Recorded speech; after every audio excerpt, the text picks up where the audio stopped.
मुरली वाले ने घेर लई, अकेली पनिया गई। मुरली वाले ने घेर लई, अकेली पनिया गई। मुरली वाले ने घेर लई, अकेली पनिया गई। मुरली वाले ने घेर लई, अकेली पनिया गई।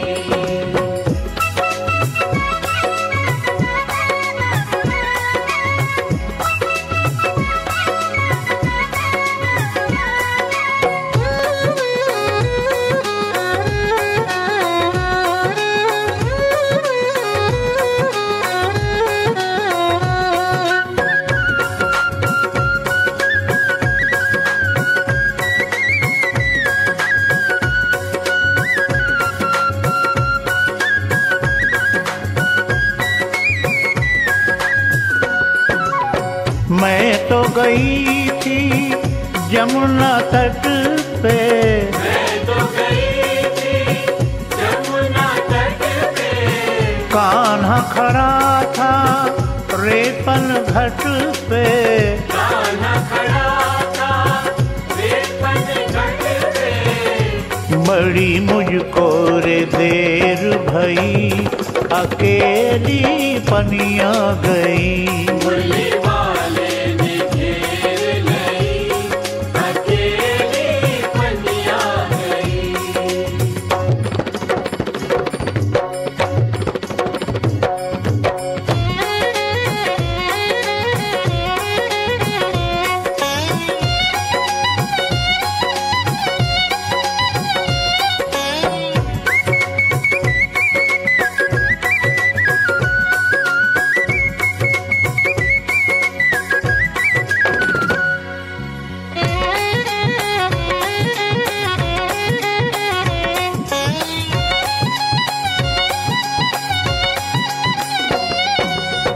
श्याम ने में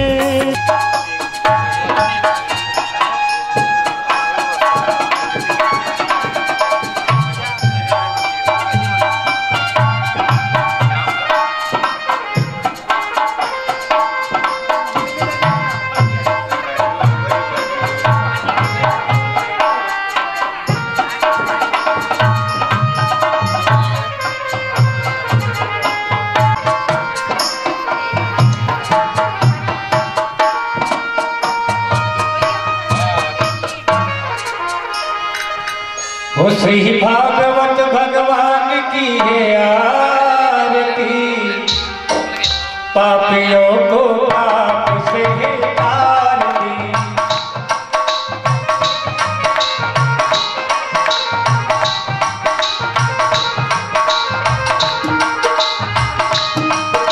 ये अमर ग्रंथ यह मुक्ति पाने पंचम वेद निराला, नवलोक जगाने वाला।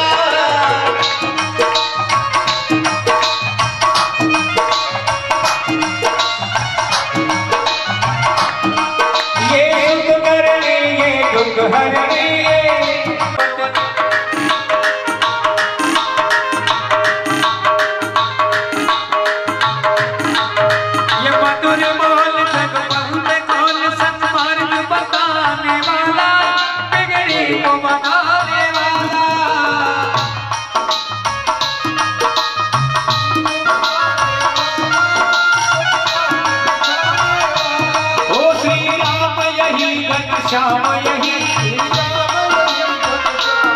राजा राम यही हनुमान यही, जगमंगल की है आरती, पापियों को पाप से है आरती। श्री भागवत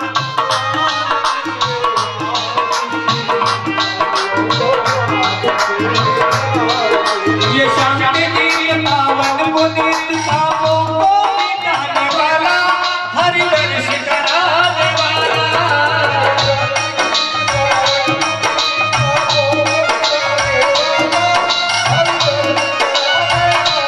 ओ हरि नाम यही, हरि नाम यही,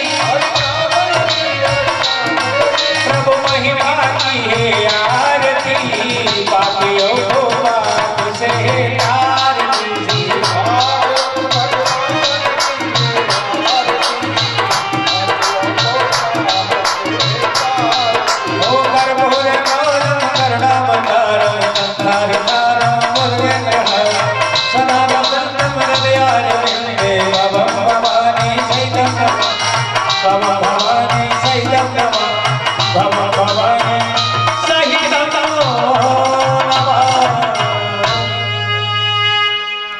बोले सच्चिदानंद शास्त्री संध्यम वंदे गुरु श्री चरणारविंदम विघ्नेश्वराय वरदाय सुरप्रियाय हरयोत मुख्यम श्रीरामदूतं शरणं प्रपद्ये नारायणं नमस्कृत्य नरं चैव नरोत्तमं देवीं सरस्वतीं व्यासं ततो जयमुदीरयेत् कृष्णं नारायणं वन्दे व्रजप्रियं कृष्णं द्वैपायनं वन्दे कृष्णं वन्दे प्रथासुतं नमो देव्यै महादेव्यै शिवायै सततं नमः नमः प्रकृतिभद्रायै नेताः प्रणतास्मताम् यं प्रव्रजन्तमनुपेतमुपेतकृत्यं द्वैपायनो विरह कातराजुहाव पुत्रेति तन्मयतया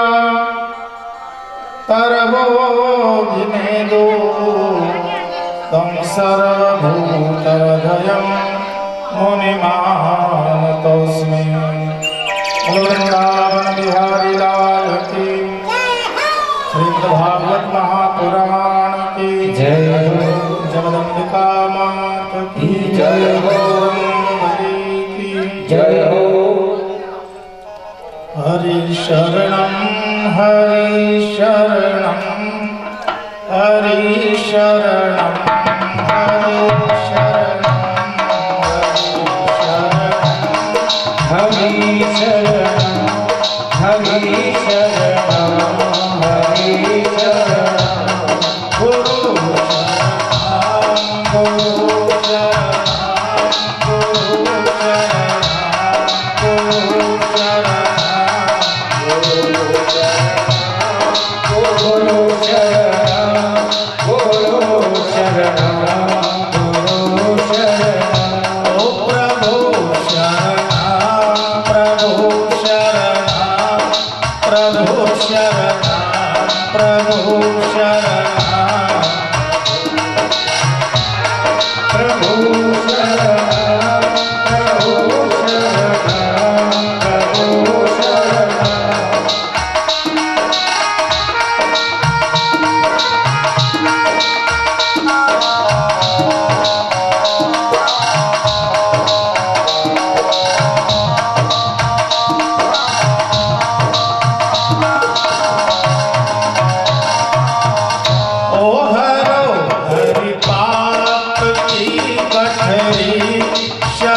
तो डूब जाएगी, लगा दो पार नैया को, नहीं तो डूब जाएगी।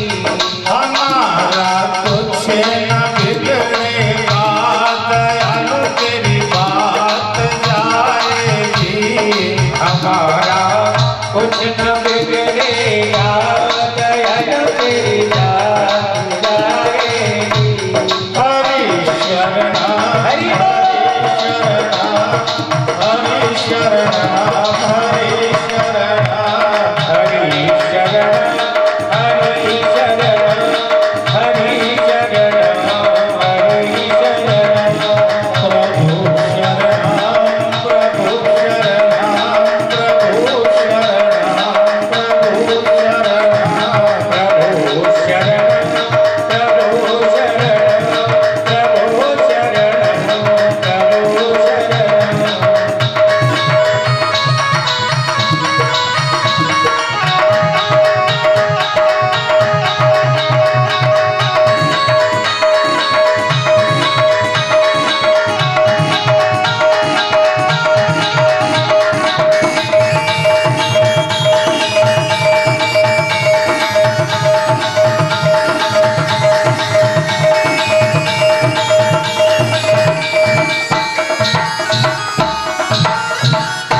वृंदावन बिहारी लाल की।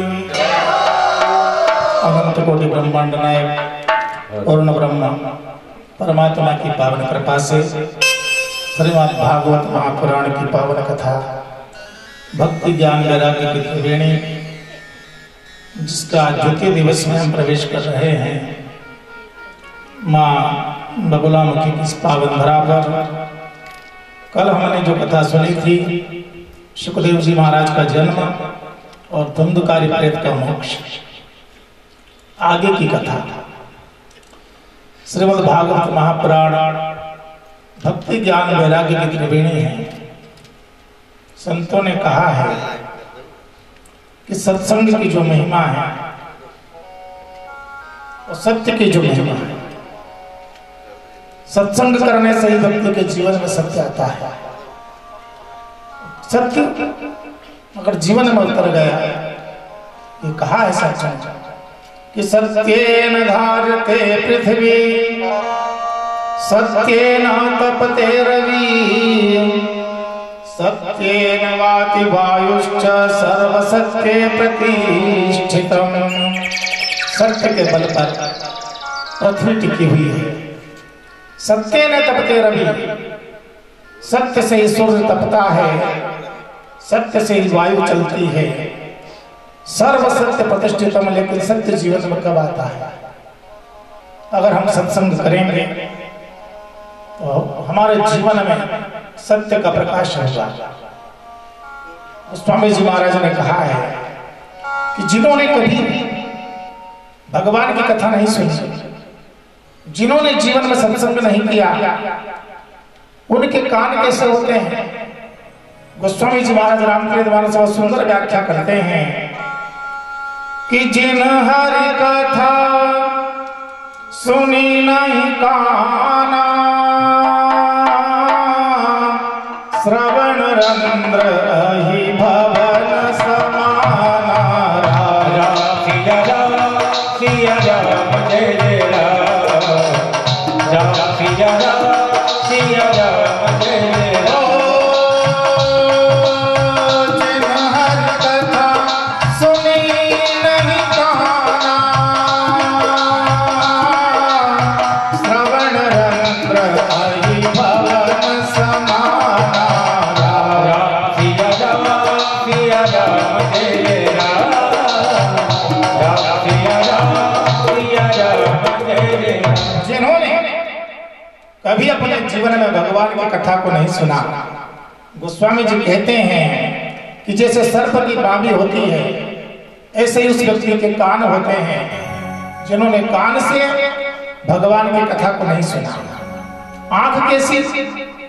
जिन्होंने कभी तीर्थ यात्रा नहीं की, देव दर्शन नहीं किए, सत्संग पांडाल में जाकर कथा को नहीं सुना। गोस्वामी जी महाराज कहते हैं कि नयन निसंत दर्श नहीं देखा, लोचन मोर पंख कर देखा। सिया राम जय राम, राम सिया राम जय राम। जिन्होंने कभी हरि दर्शन नहीं किया, संतों के दर्शन नहीं किए, तीर्थों में जाकर दर्शन नहीं किया, वो मोर पंख के समान नेत्र को बताया है। सिर कैसा?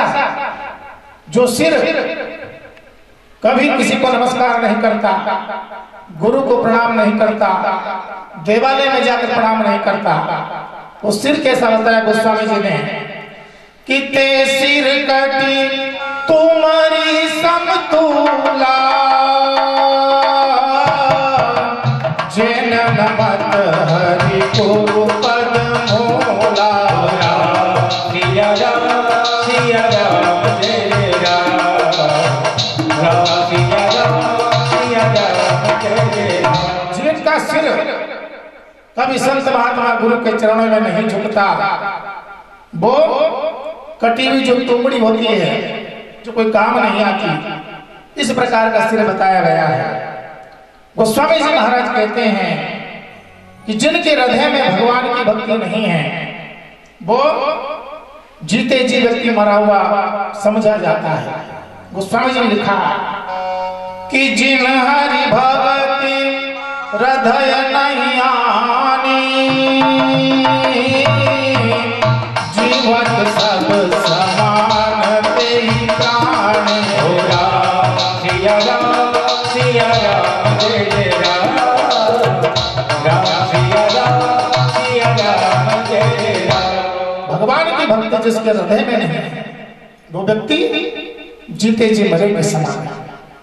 तो ये जो कथा है, परमात्मा की जो गुणों की जो ज्ञान गंगा है, इसका कितना प्रभाव है। संतों ने कहा है कि कलयुग को काटने के लिए यही एक कुल्हाड़ा है, जिससे कलयुग के पाप कटते हैं। भगवान शंकर पार्वती मैया से कहते हैं, देवी कि राम कथा कल बिटपक उठारी, ओ सादर सुनो गिरिराज कुमारी। भगवान राम की कथा, भगवान कृष्ण की कथा कलयुग को काटने के लिए कुल्हाड़े के समान है। जिन्होंने जीवन में सत्संग किया है, उनका जीवन धन्य हो जाता है। कल की कथा से आगे कथा शुरू होती है सज्जनों, श्रीमद् भागवत पुराण की द्वितीय दिवस की कथा। और कथा कहां से प्रारंभ हुई? कथा होती है महाभारत से। पहले महाभारत हुआ, उसके बाद भागवत हुआ। एक बार पांडवों ने एक यज्ञ का आयोजन किया। उस यज्ञ में दुर्योधन को भी बुलाया गया। दुर्योधन भी वहां पहुंचा। बड़ी विशाल यज्ञशाला पांडवों ने बनवाई थी। और वहां पर क्या था कि जहां पर जल भरा हुआ था, वो जगह सूखा दिखता था। वो जो सूखी जगह थी, वो वहां जल भरा हुआ दिखता था। दुर्योधन अपने कपड़े उठाकर वहां चलने लगा। जब वो सूखे स्थान पर चल रहा था, जल को समझकर कपड़े उठाकर चला। द्रौपदी देख रही थी। आगे बढ़ा दुर्योधन, जहां पर सूखा था वहां जल में गिर पड़ा। और द्रौपदी ने कह दिया कि अंधस्य पुत्र अंधा, अंधे का पुत्र अंधा होता है। इसी जगह से महाभारत का प्राकट्य होता है। तो वाणी जब भी हम बोले, सोच समझकर बोले। संत कहते हैं कि वाणी ऐसी बोलिए, मन का आपा खोए, और को शीतल करे रे आपो शीतल हो। बहुत सोच समझ कर बोलना चाहिए। दुर्योधन द्रौपदी के शब्दों को सुनता है, हस्तिनापुर को लौट आता है, जुआ खेलता है, पांडव अपना राज्य हार जाते हैं, अज्ञातवास को चले जाते हैं। समय चक्र चलता है सज्जन, समय किसी को नहीं छोड़ता। बड़े बड़े रथी महारथी उस युद्ध में काम आ जाते हैं, कहां बालक कहां वृद्ध। और एक दिन का समय देखिए आप, एक दिन गुरु द्रोणाचार्य के पास दुर्योधन पहुंच जाता है, कहता है गुरुदेव पांचों पांडव आज तक सुरक्षित हैं और आप मेरे सेनापति हो, आप क्या कर रहे हो? गुरु द्रोणाचार्य ने दुर्योधन से कहा, दुर्योधन मैं कल एक व्यूह की रचना करूंगा, चक्र व्यूह की रचना करूंगा और उसमें कल के युद्ध में एक महारथी पांडवों का मारा जाएगा। तुम अर्जुन को दूर लेकर के जाओ। उस युद्ध में क्या होता है सज्जनों, चक्रव्यूह बना दिया गया। अब चक्र क्या हुआ कि चक्रव्यूह को तोड़ना सिर्फ अर्जुन जी महाराज जानते थे। अर्जुन जी महाराज चक्रव्यूह को तोड़ना जानते थे। अर्जुन जी महाराज उस दिन युद्ध में नहीं थे। सारे महारथी विचार करते हैं किस चक्रव्यूह को कौन तोड़ेगा। युधिष्ठिर, भीम, नकुल, सहदेव सब खड़े हैं। उसी समय अर्जुन का पुत्र अभिमन्यु, जिसकी उम्र मात्र 16 वर्ष की है, वो 16 वर्ष का बालक अपने ताऊ के पास आया। युधिष्ठिर जी महाराज के पास पहुंचा, कहा ताऊ चक्रव्यूह को तोड़ना तो मैं जानता हूं, लेकिन चक्रव्यूह से बाहर आना मैं नहीं जानता। युधिष्ठिर महाराज ने कहा कोई बात नहीं पुत्र, भीम तुम्हारे पीछे रहेंगे, तुम चक्रव्यूह को तोड़ दोगे, तुम्हारे पीछे से तुम्हें निकाल लाएंगे। अभिमन्यु अपने पांडाल में जाता है, अपने शिविर में जाता है, जहां उसकी पत्नी उत्तरा उसका व्यवस्था कर रही थी, इंतजार कर रही थी। वेदव्यास जी महाराज लिखते हैं कि यों देख कर चिंतित हुए धर ध्यान समरोदर्श का।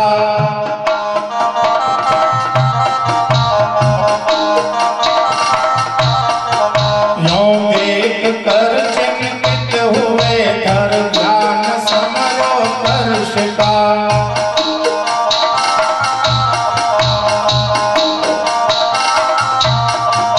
प्रस्तुत हुआ अभिमन्यु रण को वीर 16 वर्ष का।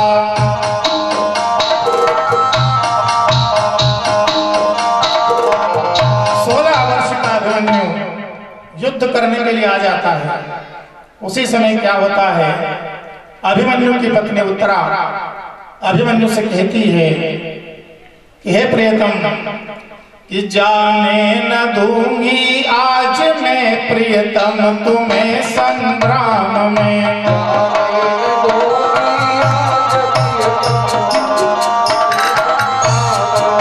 जाने न दूंगी आज मैं प्रियतम तुम्हें संग्राम में।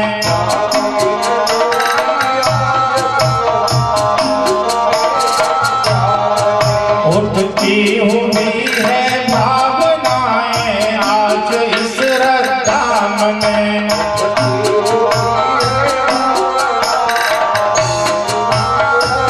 उत्तरा अपने पति अभिमन्यु से कहती है कि मैं आपको युद्ध में जाने नहीं दूंगी, क्योंकि आज में अपशकुन हो रहे हैं।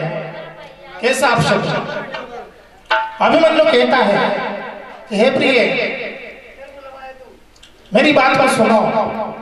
अभिमन्यु अपनी पत्नी को समझा रहा है कि निज प्राणपति के स्कंद पर रख कर बदन वह सुंदरी,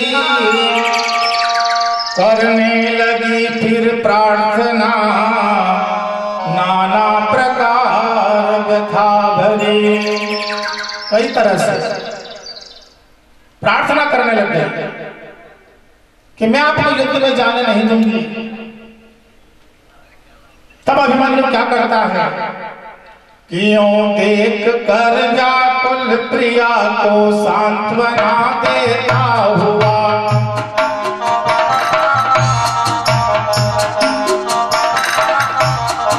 उसका मनोहर बाण पल्लव हाथ में लेता हुआ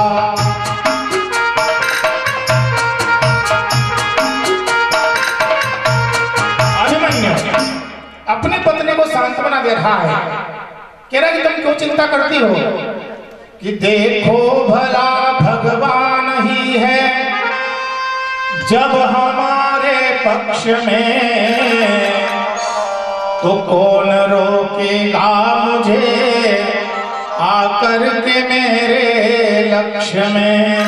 अभिमन्यु कह रहा है कि जब भगवान द्वारकाधीश हमारे साथ में हैं तो तुम क्यों चिंता करती हो। संत कहते हैं कैसे शोभा पा रहा है अभिमन्यु कि पहले समय में जो सुरों के मध्य में सच कर चले,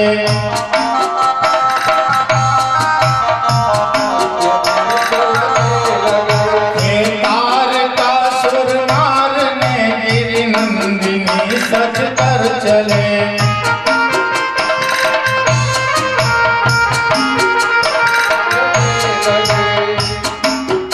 जिस समय भगवान शंकर का पुत्र कार्तिकेय तारकासुर को मारने को जाते थे, ऐसा ही अभिमन्यु आज शोभा पा रहा है। अभिमन्यु का रथ जमीन पर नहीं टिका, दौड़ता हुआ रथ जमीन को छोड़ करके उसकी धुरी ऊपर उठने लगी। तब कर्ण द्रोणाचार्य से साश्चर्य यूं कहने लगा,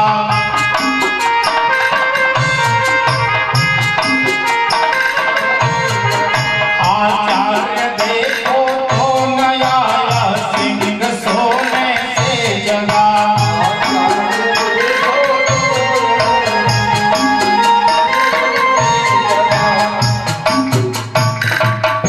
कर्ण ने पूछा गुरुदेव ये कौन है। गुरु द्रोणाचार्य ने कहा कि मैंने भी इसे पहले कभी नहीं देखा, कौन है ये।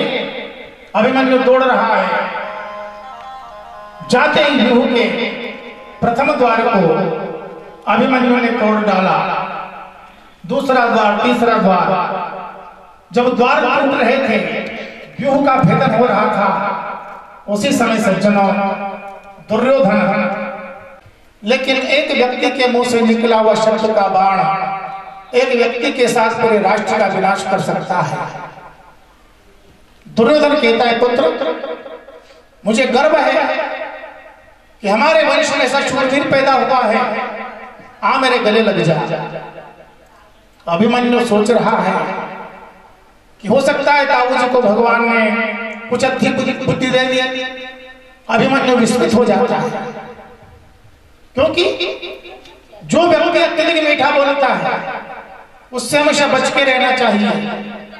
ये पुराण कहते हैं एक गांव में एक व्यक्ति था और वो व्यक्ति बाहर काम करने जा रहा। उसकी पत्नी ने कहा कि कहां जा रहे हैं, कि कुछ धन कमाने जा रहा है। तो उसकी पत्नी पढ़ी लिखी थी, सत्संग में आया जाया करती थी। उसकी पत्नी ने कहा कि सब कुछ करना, लेकिन एक ही व्यक्ति से समझदार रहना, समझ कर रहना, उसका विश्वास मत करना। उनमें कौन व्यक्ति?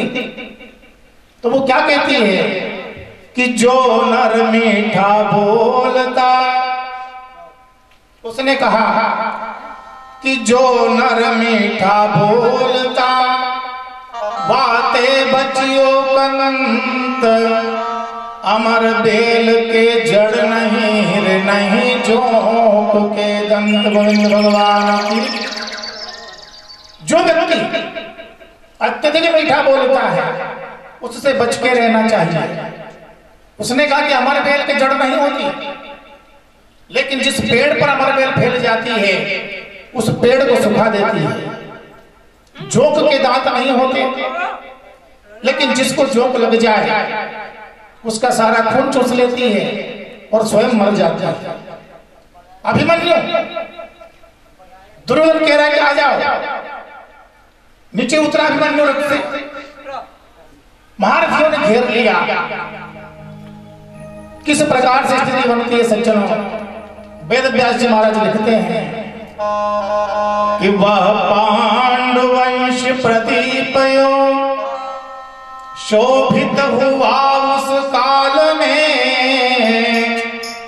सुंदर सुमन जो पड़ गया हो कंटकों के जाल में।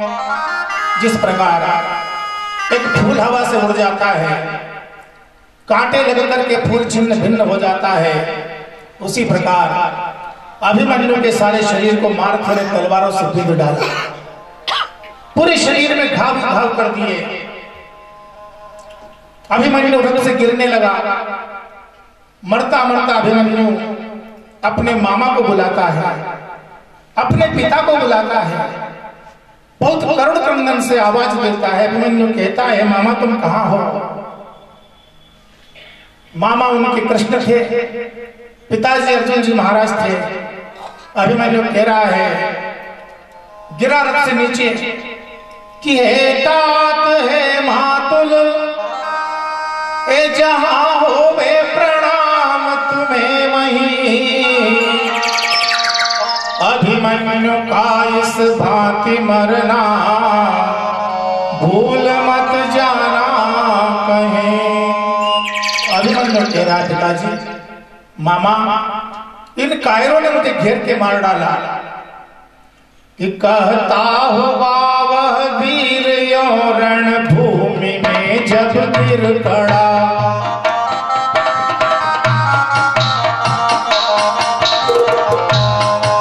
कहता हुआ वह वीर यो रणभूमि में जब गिर पड़ा।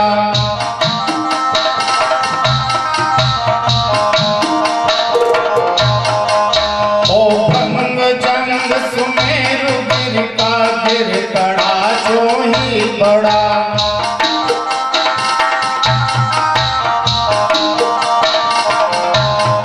गिरने लगा, मर रहा है, लेकिन मरते समय भी दुष्टों ने अपनी दुष्टता को नहीं छोड़ा। व्यास जी ने कहा है कि द्रगबिंद कर तब वह यशोधन, सर्वदा को सो गया। हाँ एक अनुपम मेदिनी आरम्य मानो खो गया। पांडव वंश का कुलदीपक अपनी आत्मा का शरीर आत्मा को छोड़ देती है। अभिमन्यु रण क्षेत्र में पड़ा हुआ है। कई प्रकार के युद्ध हुए सज्जनों। महाभारत का युद्ध में अर्जुन जी महाराज के पुत्र अभिमन्यु का प्राणांत हो जाता है। समय किसी को नहीं चाहिए। संतों ने कहा है कि समय का चक्र है। पिता के रहते पुत्र चला गया। महाभारत में ऐसी कई घटनाएं हुई है, क्योंकि समय जो करता है वो कोई नहीं करता। इसीलिए संत कहते हैं कि समय का पहिया चलता है, समय का पहिया चलता है, समय का पहिया चलता है।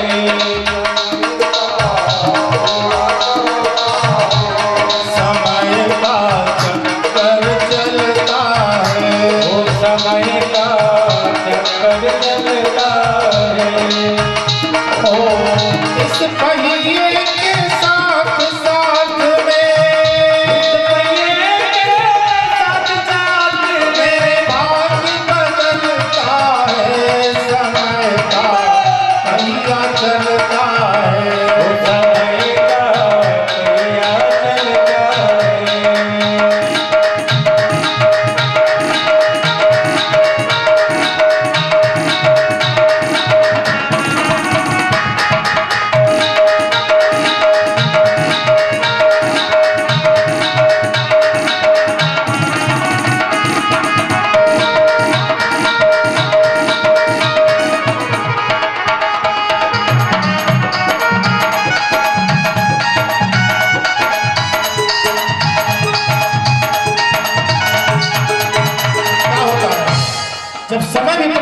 है भक्ति का तो क्या होता है?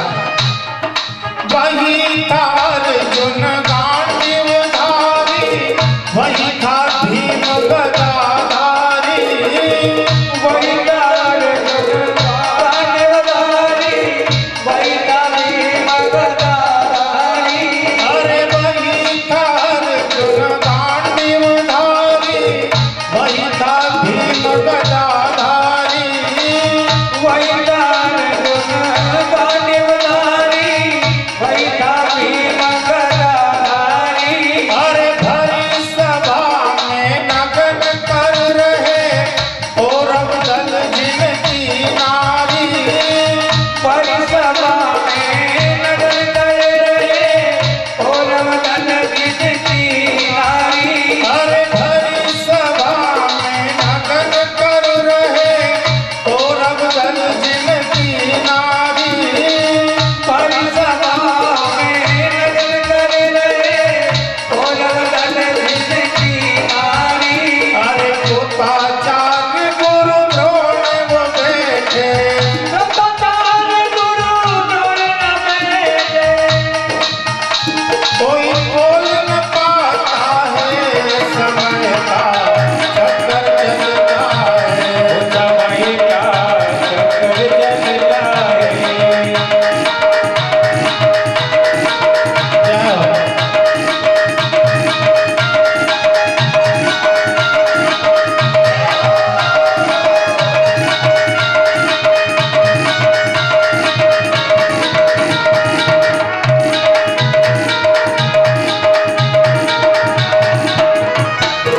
और क्या होता है देखिए,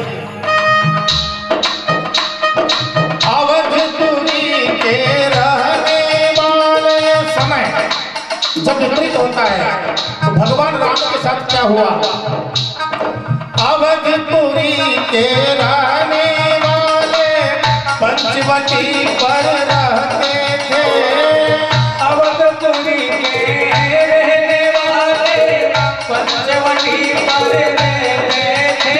ओ अवधपुरी के रहने वाले पंचवटी पर रहते थे, अवधपुरी के रहने वाले पंचवटी पर रहते थे।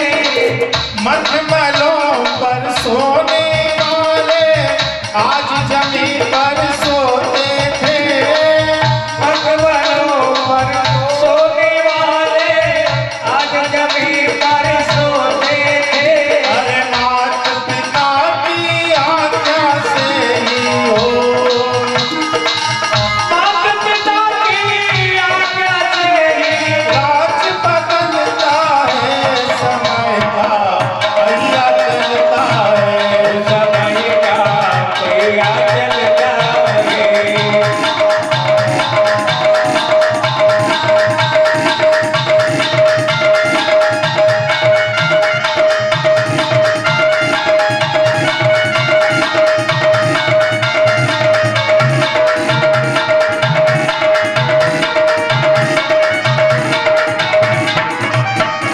और देखिए जब समय बदलता है, हरिश्चंद्र जैसा राजा जिसकी पत्नी और पुत्र रोहित कुमार तीनों को बिकना पड़ता है।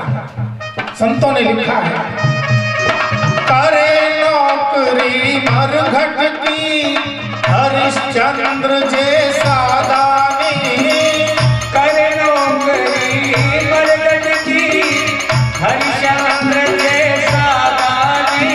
अरे करे नौकरी मरघट की हरिश्चंद्र जैसा दानी, करे नौकरी मरघट की हरिश्चंद्र जैसा दानी। रोहित कुंवर की लाश को लेकर आई थी तारा रानी, रोहित कुमार की लाश को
महाभारत के उस युद्ध में अभिमन्यु की आत्मा परमात्मा में विलीन हो जाती है और अभिमन्यु की जो पत्नी थी उत्तरा, वो उत्तरा गर्भवती थी।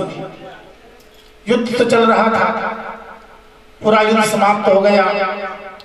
दुर्योधन की जांच को तोड़ डाला भीम ने और अंतिम युद्ध उसी दिन गुरु द्रोणाचार्य का पुत्र अश्वत्थामा अपने मित्र दुर्योधन के पास पहुंचा रात के अंधेरे में और कहा कि मित्र, मुझे सेनापति बना दो।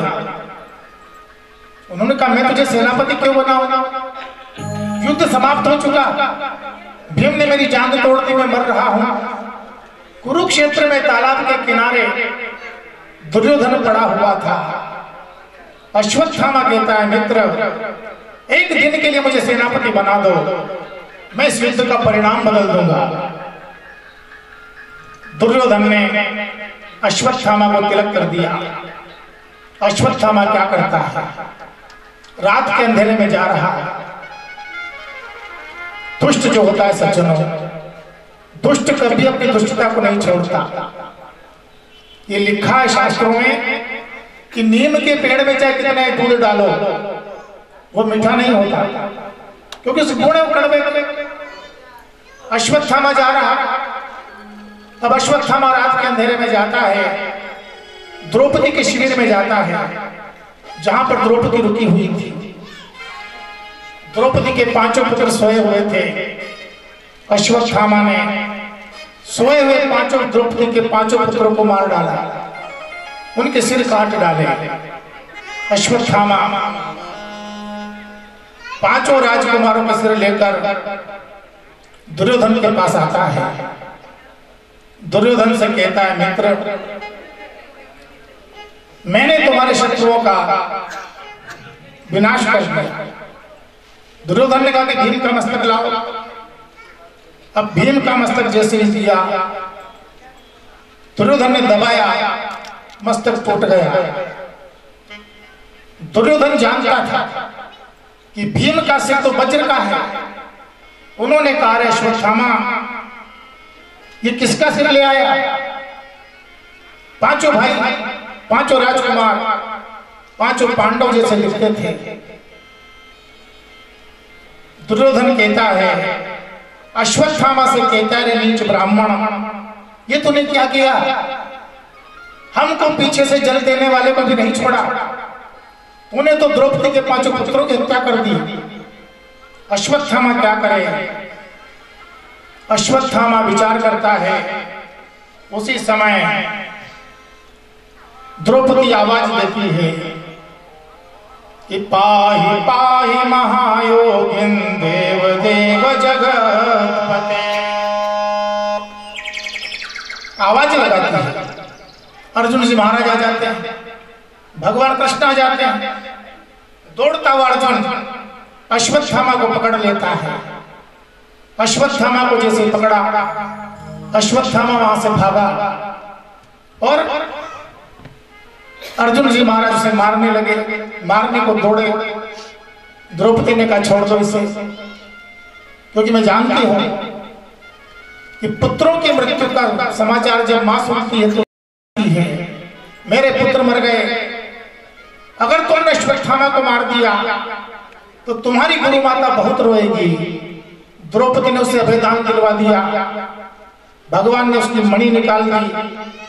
अश्वत्थामा भागता हुआ एक पर्वत पर चढ़ जाता है। वहां जाकर ब्रह्मास्त्र चलाता है। ब्रह्मास्त्र की दिशा उत्तरा के गर्भ में जो अभिमन्यु का पुत्र पल रहा था महाराज परीक्षित, उसकी ओर मोकर देते हैं। उत्तरा का गर्भ जलने लग जाता है। उत्तरा आवाज देती है, हे प्रभु, कि पाहि पाहि महायोगिन देव देव जगतपते, नान्यं तद भयं पश्ये यत्र मृत्यु परस्परम। मृत्यु को देखा उत्तरा ने सोचा, मेरा गर्भ जल रहा है, मुझे जलन हो रही है, भगवान मुझे बचाओ। कि अभिद्रवती मामी शरस्तप्तायसो प्रभो कामं दहतु मां नाथ मामे गर्भो निपात्यताम्। आवाज लगाती है उत्तरा भगवान से कहती है, हे प्रभु कि अब कोई न सहारा बिन तेरे घनश्याम सांवरिया मेरे। कोई न सहारा बिन तेरे घनश्याम सांवरिया मेरे।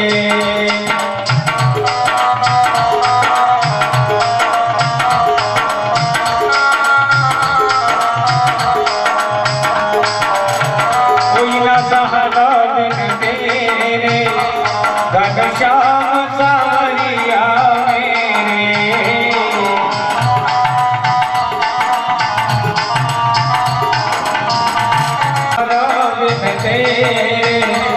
घनश्याम सांवरिया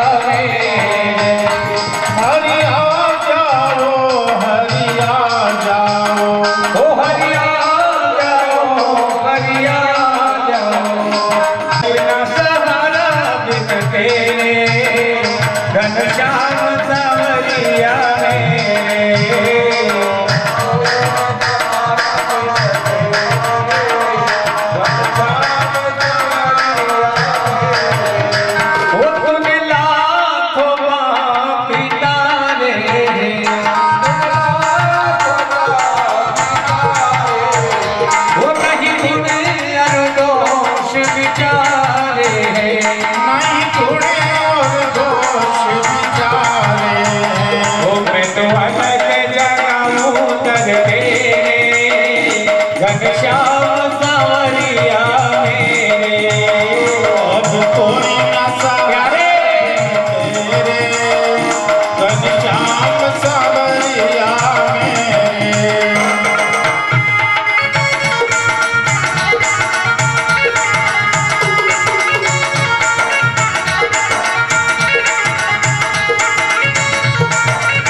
भगवान ने उस गर्भ की रक्षा ब्रह्मास्त्र से उत्तरा के गर्भ को भगवान ने बचाया। समय आया सज्जनों और महाराज परीक्षित का जन्म हुआ। बोलो परीक्षित महाराज की। परीक्षित महाराज का जैसे जन्म होता है पंडितों को बुलाया गया, पत्रिका बनवाई गई, लग्न कुंडली दिखवाई गई। ब्राह्मणों ने कहा महाराज युधिष्ठिर तुम्हारा पुत्र पांडव के समान तेजस्वी होगा, अर्जुन के समान बलवान रहेगा, लेकिन महाराज अंतिम समय सर्प के काटने से उसकी मृत्यु हो जाएगी। बड़ी चिंता में युधिष्ठिर महाराज। समय निकला, पांचों पांडव युधिष्ठिर महाराज, भीमसेन, अर्जुन, नकुल, सहदेव परीक्षित महाराज का राज तिलक कर देते हैं और जंगल में चले जाते हैं। बद्री विशाल वहां पर जाकर शरीर का परित्याग कर देते हैं। परीक्षित महाराज अपने राज्य का संचालन करते हैं। विदुर जी महाराज के जंगलों में चले गए। पूरे पांडव अब अग्रज सोपान है, परीक्षित का राज्य कायम हो गया। अब परीक्षित महाराज क्या करते हैं? एक दिन परीक्षित महाराज एक सिर पर मुकुट रखकर जंगल की ओर चल पड़ते हैं। जंगल में जा रहे हैं। अब रास्ते में परीक्षित जी महाराज ने क्या देखा कि चांडाल एक गाय को पीटता हुआ आ रहा, एक बैल को मारता हुआ आ रहा। परीक्षित महाराज ने पूछा कि तुम कौन हो? उसने कहा महाराज मैं कलयुग हूं।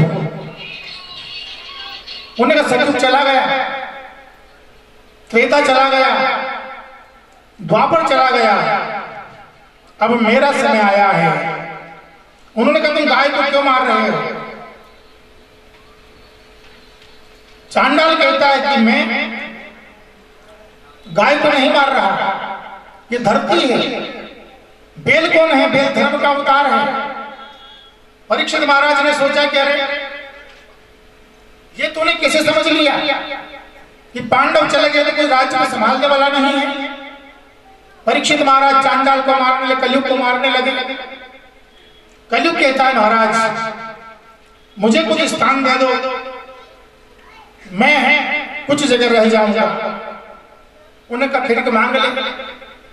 कलयुग स्थान मांगता है जहां पर शराब पी जाती है, जहां पर रजस्वला स्त्रियां भोजन बनाती है, वहां कलयुग ने अपना स्थान ले लिया। उन्होंने कहा और मांग ले कि जहां भाई भाई में झगड़े होते हैं वहां भी कलयुग रहेगा। उन्होंने कहा और कि मुझे एक स्थान और दीजिए। कौन सा स्थान? कि सोने में भी मुझे स्थान चाहिए। सोने में भी कलयुग बैठ गया। अब संत लोग विचार करते हैं, ऋग्वेद कहता है कि सोने में लक्ष्मी का निवास है, लेकिन कलयुग सोने में निवास मांग रहा है। तो किस सोने में लक्ष्मी निवास करती है और किस सोने में कलयुग निवास करता है? कि अन्यायोपार्जित द्रव्याणि 10 वर्षाणि तिष्ठति। अन्याय से कमाया गया धन अगर किसी के पास भाई का धन हड़प लिया हो, बहन बेटियों के पैसे लिए गए हो, ऐसे धन में कलयुग अपना निवास कर लेता है। परीक्षित महाराज का जो मुकुट था वो मुकुट था जरासंध का। उस मुकुट में कलयुग बैठ गया और कलयुग बैठ गया। आगे परीक्षित महाराज जा रहे हैं। आगे क्या होता है? शमिक नामक के ऋषि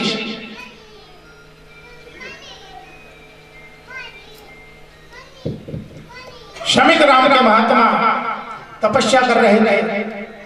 राजा उनके आश्रम पर पहुंच गया, घोड़े से उतरा और देखा कि कैसा महात्मा मुझे प्रणाम नहीं कर रहा।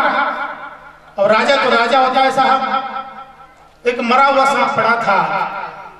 राजा ने सांप को उठाया तीर से और महात्मा जी के गले में डाल दिया, क्योंकि महाराज के सिर पर जरासंध का मुकुट लगा हुआ, अन्याय का कमाया हुआ धन सिर पर रखा हुआ था। उस अन्याय के धन ने परीक्षित महाराज की बुद्धि को बिगाड़ दिया और परीक्षित जैसा राजा, अभिमन्यु का पुत्र, अर्जुन का पुत्र, एक ऋषि का अपमान कर दिया।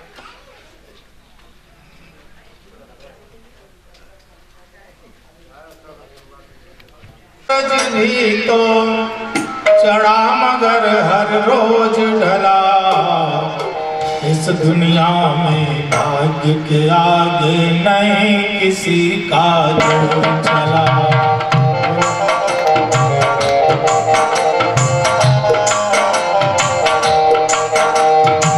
चढ़ने वाला सूरज भी तो चढ़ा मगर हर रोज ढला, इस दुनिया में भाग्य के आगे नहीं किसी का जो चला। इस दुनिया में भाग्य के आगे नहीं किसी का जो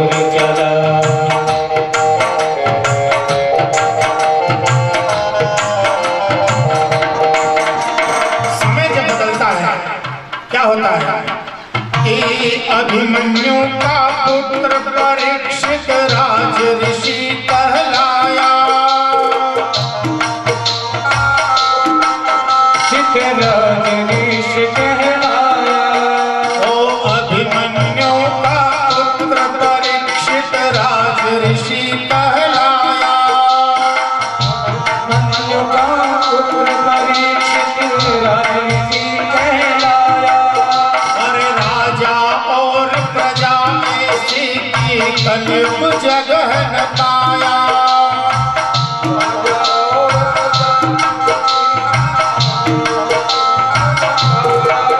वे मुकुट पहन कर जरासंध का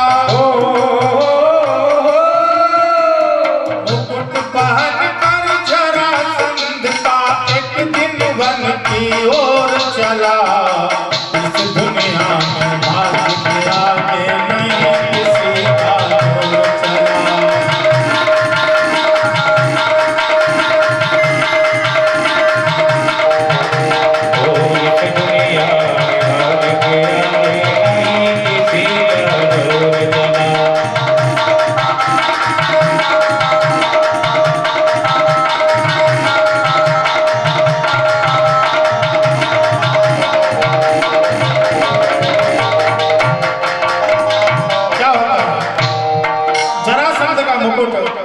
परीक्षित महाराज के सिर पर कलयुग बैठ जाता है।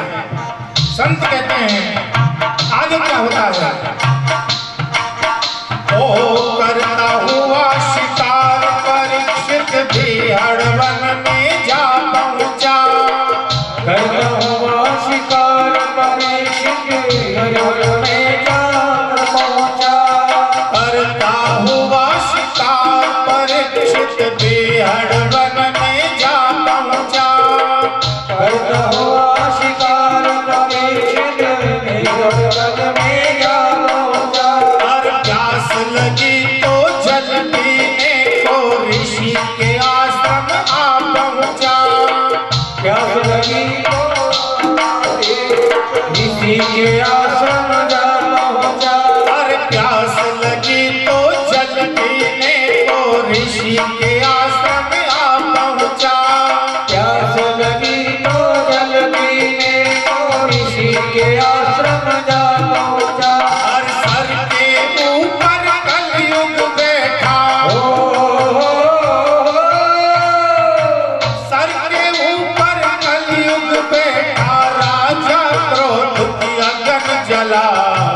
इस दुनिया में भाग्य के आगे कहाँ किसी का जोर चला।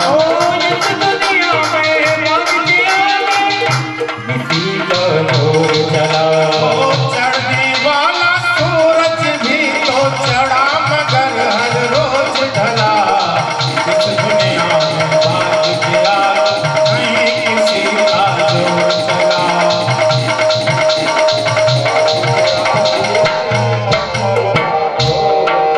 क्या होता है। राजा ने क्या किया कि मारा हुआ एक सर्प उठाया ऋषि के गले में डाल दिया। मरा हुआ एक सर्प उठाया ऋषि के गले में डाल दिया। मरा हुआ एक सर्प उठाया ऋषि के गले में डाल दिया। मरा हुआ एक सर्प उठाया ऋषि के गले में डाल दिया। और शापित होकर ऋषि पुत्र ने 7वें दिन का श्राप दिया।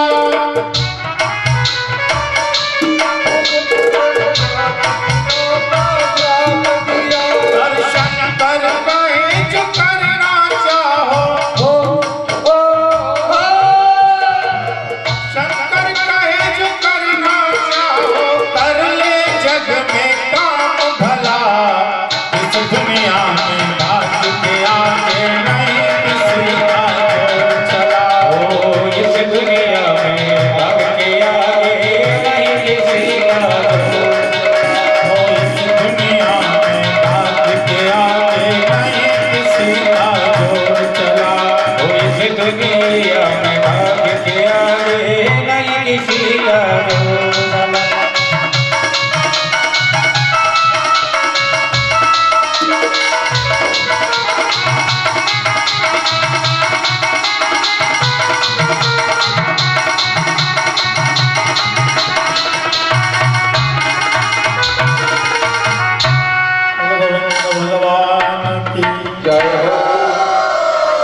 गले में सांप डाल दिया।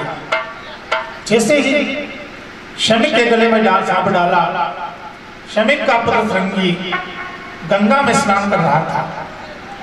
कुछ शिष्यों ने जाकर गुरु जी के पुत्र से कहा, अरे तू यहाँ क्या